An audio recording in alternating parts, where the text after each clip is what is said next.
Muchas gracias. Bueno, en primer lugar, me gustaría disculpar la ausencia de Esteban, que finalmente no iba a ser quien iba a hacer la presentación, pero por diversos motivos no ha podido. Y agradecer, por supuesto, a la organización contar con nosotros para hablar sobre los créditos de carbono generados y su transmisión al mercado voluntario de carbono. Bien.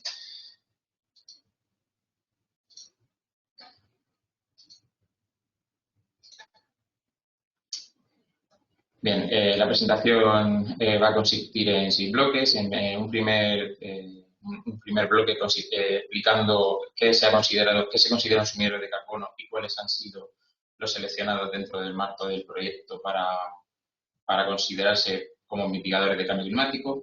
Un segundo bloque enfocado a resumir de forma sintética cómo se ha cuantificado las absorciones de CO2 generadas por la gestión forestal. Un tercer bloque para explicar el desarrollo y el trabajo que hace y que continuará la plataforma Life for CO2, la disponibilidad de créditos de CO2 en Murcia, seguida de un poco de los precios de referencia que se tienen actualmente y una pincelada sobre los beneficios que generan estos proyectos sobre el sector forestal.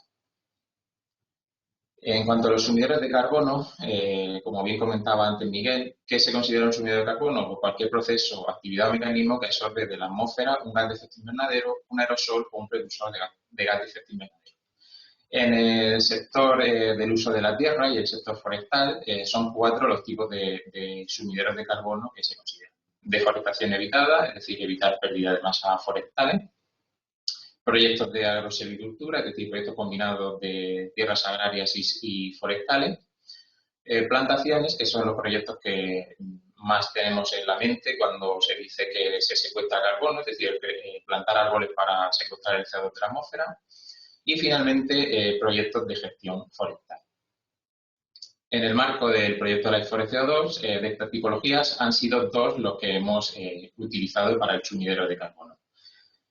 Por una parte, plantaciones en una fase inicial del proyecto, ya que la gestión forestal, aunque sí que se sabía que secuestra carbono, se desconocía el impacto que tenía en cuanto a la cuantificación real. Por ese motivo, en la primera parte del proyecto sí que se fomentaron las plantaciones y ya al final del proyecto, cuando ya se tiene una metodología, ya se dispone de la metodología, se está fomentando los sumideros de carbono generados a través de gestión forestal.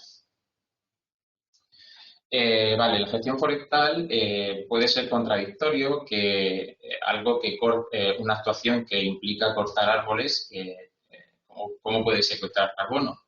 Bien, los bosques, tanto si son gestionados como si no son gestionados, secuestran por sí mismos CO2 de la atmósfera. Lo que ocurre es que cuando no son gestionados, el estancamiento, estas absorciones que secuestran de la atmósfera se estancan. En la gráfica que podemos observar a la derecha de la pantalla, esta situación de no gestión estaría representada por la línea roja, donde se puede ver un crecimiento continuo hasta que llega a un estancamiento.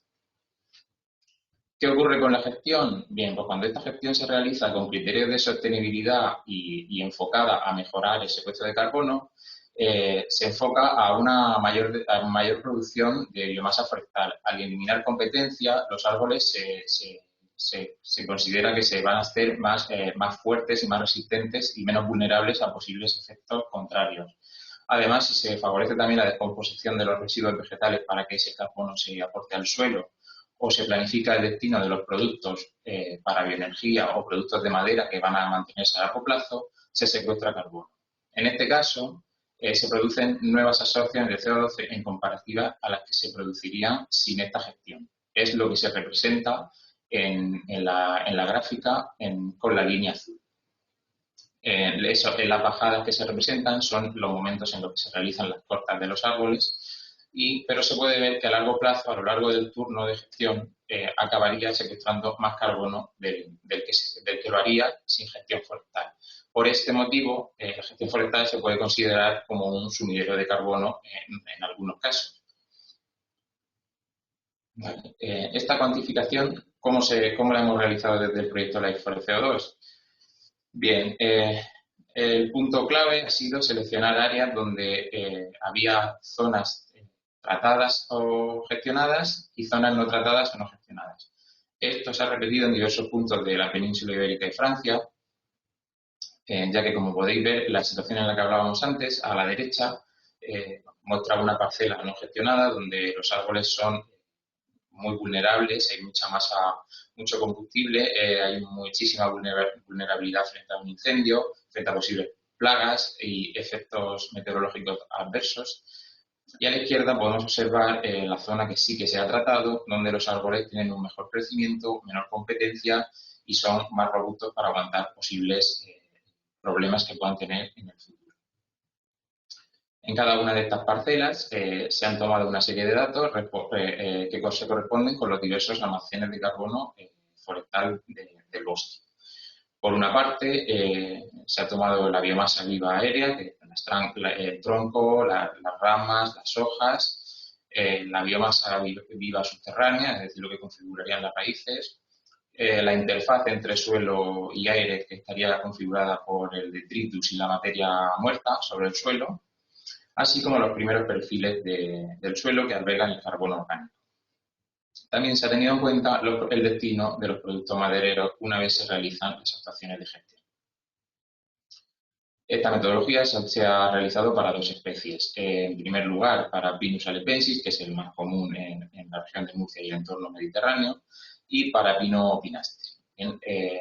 Todos estos datos se han introducido en un programa informático que ha permitido modelizar todos los datos obtenidos y además en función de una variable, como por ejemplo en el caso de alepensis, de la precipitación media, que influye tanto en el crecimiento de los árboles como en la descomposición de los residuos, la calidad de estación o potencial que tiene el árbol para crecer en función de las condiciones físico-químicas y el destino de los productos, en función de esa madera, si se destina al suelo, si se va a utilizar para productos maderables o para hacer bioenergía. En el caso de Pinaster, pues prácticamente son las mismas variables, pero bueno, por su tipo de crecimiento, que es mayor, los productos pues, pueden ser maderables de mayor duración, como vigas, puertas o madera para ventanas.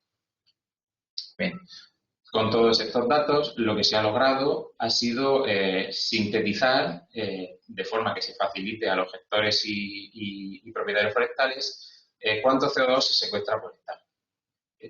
Por ejemplo, aquí esta tabla es un ejemplo de la síntesis que se ha realizado, ¿vale? Y la precipitación, tenemos en cuenta la precipitación media de 200 milímetros al año, que es una que podemos encontrar en zonas del centro de la región de Murcia. Si, por ejemplo, vemos que cuando hay una calidad de estación 14 y se aporta todo el material que se ha cortado al suelo, se pueden llegar a secuestrar por hectárea 65 toneladas de CO2, en lo que es todo el turno de vida de gestión del árbol. Sin embargo, en otras zonas donde hay una menor calidad de estación, como pueden ser las zonas de costa a las que hacía alusión Miguel, pues, por ejemplo, en estos casos no se produciría secuestro de carbono. No obstante, en este caso, la gestión forestal pues, también tendría numerosos beneficios de adaptación para prevenir posibles problemas en el futuro, de cara al cambio climático, plagas o eventos climatológicos extremos. Todos estos créditos que se han generado, tiene que recogerse para que se puedan generar. El propietario o gestor forestal tiene que incluirlos en un plan de gestión de carbono donde se detallen todas las actuaciones que se van a hacer para fomentar el sumidero de carbono. De todas estas absorciones que se van a generar a largo plazo, el 75% estarán disponibles para que el propietario las pueda vender en los mercados voluntarios de carbono, mientras que el 25% irán a parar a una bolsa de garantía para cubrir, en primer lugar, posibles desviaciones que haya en los cálculos, es decir, estamos hablando de cálculos a futuro que desconocemos, estimaciones. Entonces, puede ser que hayan desviaciones en las previsiones iniciales y además para cubrir posibles pérdidas por eventos climatológicos extremos, plagas, sequías o incendios, entre otros. Una vez se dispone de este plan de gestión, el propietario ejecuta su proyecto y una vez con la metodología Life Forest CO2 se comprueba que el plan de gestión de carbono cumple con esa metodología y que el propietario ha ejecutado el proyecto en función a esta metodología, se le certifica el 50% de los créditos de los que va a generar a largo plazo. Pasado este punto, ya llegamos a los cálculos ex post o cálculos que se producen en tiempo real, las opciones que se producen en tiempo real. Para esto, el propietario realizará un programa de monitorización cada 10 años hasta los 30 años, para comprobar que se cumple con las absorciones que se habían previsto inicialmente. Una vez se han pasado los 30 años, que es el periodo mínimo de permanencia inicial, se revisan esos cálculos y con la segunda actuación de gestión se certifica el 25% de los créditos restantes. De esta forma se favorece garantizar que se han secuestrado esas absorciones de CO2 y se ofrece transparencia en la certificación de los créditos. ¿Cuál es el papel de la plataforma Life for CO2? Bien, además de este objetivo que ya se ha cumplido de cuantificar el sumidero de carbono con la gestión forestal en masas forestales y de desarrollar proyectos de secuestro de carbono aplicándose a agricultura, nuestro principal objetivo también es premiar a los propietarios que se impliquen en la gestión del monte, definir las condiciones para la cesión de los créditos en el mercado voluntario, para que de este modo se pueda fortalecer la confianza en las empresas interesadas en compensar su huella de carbono. Como bien ha comentado antes Miguel, nuestro papel es ser árbitro, es decir, ser intermediario entre ambas partes. La oferta de crédito, que estaría conformada por los gestores y propietarios forestales, y por la demanda, que serían las organizaciones y empresas del sector difuso. ¿Cómo se llevaría a cabo este papel? Bien, pues nuestro principal papel como plataforma LIFE sería poner en contacto a empresas de los sectores difusos que bien estén interesadas en calcular y reducir su huella de carbono, porque ya la tengan hecha, y que estén interesadas en compensar su huella de carbono con proyectos de gestión forestal. Pondríamos en contacto a estas empresas con propietarios o gestores forestales que se encargarían de ejecutar un proyecto de gestión forestal, el cual generaría unos créditos una vez se compruebe que cumplen con la metodología Life for CO2 y que les serían certificados por la plataforma para poder vender. Una vez ambas partes se ponen en contacto y llegan a un acuerdo, nuestro papel sería que una vez llegada la notificación de que han llegado a un acuerdo, por una parte certificar a la empresa dicha compensación para que pueda disponer de un sello que certifique que ha compensado su huella de carbono, y por otra parte actualizaríamos la contabilización la contabilidad de los proyectos de carbono que quedarían en el monte para que no haya problemas de doble contabilidad. Bien, esto por una parte. Además, la plataforma certificaría que los proyectos cumplen con la metodología Life for CO2 para cuantificar los créditos de CO2. Por si no se ha comentado, un crédito o bono de carbono es igual a una tonelada de CO2 equivalente. Como ha comentado también Miguel, en la región de Murcia no solo contaría con la certificación de la plataforma Life for CO2, sino que además la Subdirección de Política Forestal, una vez comprueba que los proyectos cumplen con esas garantías y metodología Life for CO2, también los está certificando como administración pública. El proyecto Life for CO2 termina su andadura en junio de 2021, pero ya se ha puesto todo en marcha una plataforma o sistema para mantener a largo plazo todo este trabajo que se está realizando tanto con propietarios forestales como con empresas de los sectores difusos.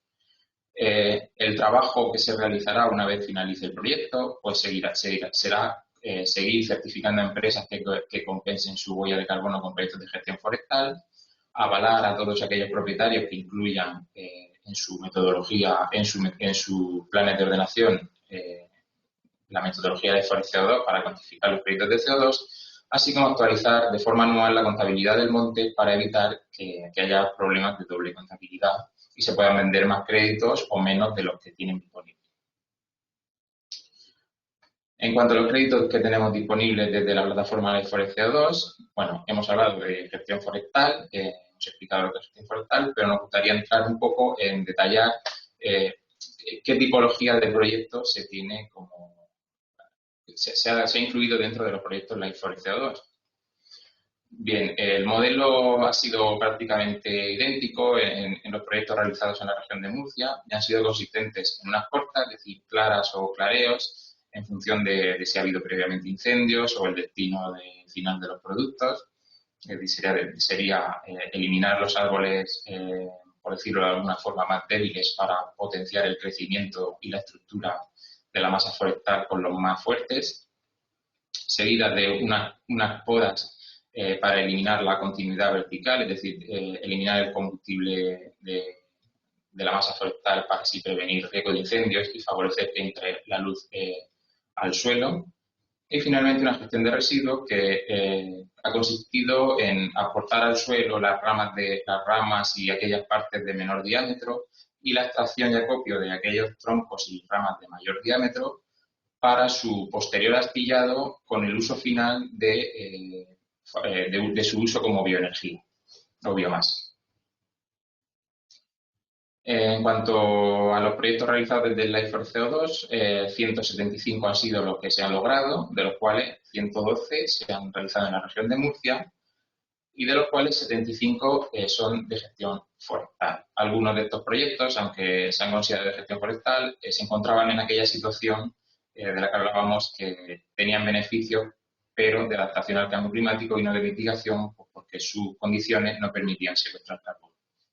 De estos 75 proyectos, 22 han sido los ejecutados con la metodología, ejecutados y certificados con la metodología Life for CO2, y de los cuales 11 tienen la totalidad de sus créditos en el mercado voluntario de carbono a través de la plataforma Life for CO2, la aplicación que ha comentado Miguel Chamón previamente.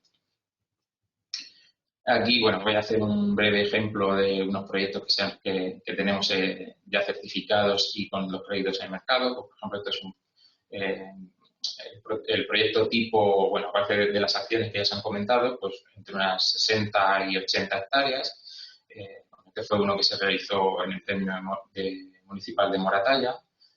Tiene disponibles 2.194 toneladas para empresas. Este se realizó en el entorno de la Sierra de Murcia. Tiene 2.200 toneladas disponibles para su venta a empresas. Este, por ejemplo, se realizó en Cejín y también tiene otras 2.400 toneladas disponibles para empresas.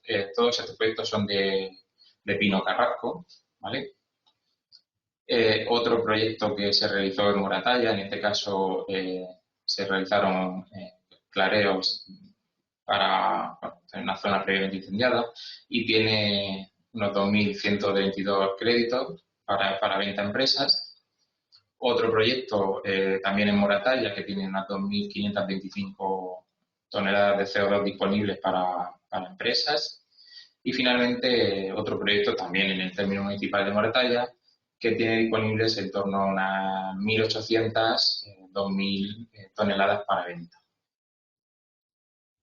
¿Vale? En la aplicación, bueno, se pueden ver todos estos proyectos todos estos proyectos y otros más que se han incorporado recientemente a la aplicación, donde están disponibles todas las características y condiciones de cada proyecto y en el caso de estar interesado, simplemente pues, con un clic podría solicitar información de cada proyecto. Bueno, esto como lo ha comentado Miguel, previamente, simplemente una actualización. Con la nueva adición de los proyectos, ya disponemos de 23.000 toneladas o créditos de CO2 en el mercado voluntario para empresas, así como una bolsa de garantía de 8.000 toneladas para cubrir posibles, como hemos comentado antes, posibles desviaciones o pérdidas. Otro de los hitos pues, ha sido la primera compra-venta de créditos de CO2 generada con proyectos de gestión forestal, que la ha hecho Navantia, de la cual nos hablará más en detalle posteriormente Raquel, y que se realizó pues eso, entre Navantia y la propietaria Mar Pino, que la realizó en su monte en el término municipal de Moratalla. Ella hizo sus actuaciones de gestión, generó unos créditos que certificó y esos créditos pues, se los pudo vender a Navantia para que ellos, pues, entre sus diversas opciones de responsabilidad social frente al cambio climático, pues han podido compensar. En cuanto al precio de referencia, bien, es importante remarcar dos aspectos. El primero es que los proyectos de gestión forestal son más baratos que los proyectos de plantación, porque no requieren del mismo mantenimiento a largo plazo y tienen menos gastos que un proyecto de reforestación, además de que tienen más garantías, ya que no siempre los proyectos de reforestación o deforestación son capaces de sobrevivir a largo plazo, dadas las condiciones climatológicas que tenemos en nuestra región. Además, también por hectárea son capaces los proyectos de gestión forestal son capaces de generar más créditos por hectárea. ¿Esto en qué se traduce? En que tienen un menor precio que los proyectos, que los créditos generados con proyectos de plantación o forestación.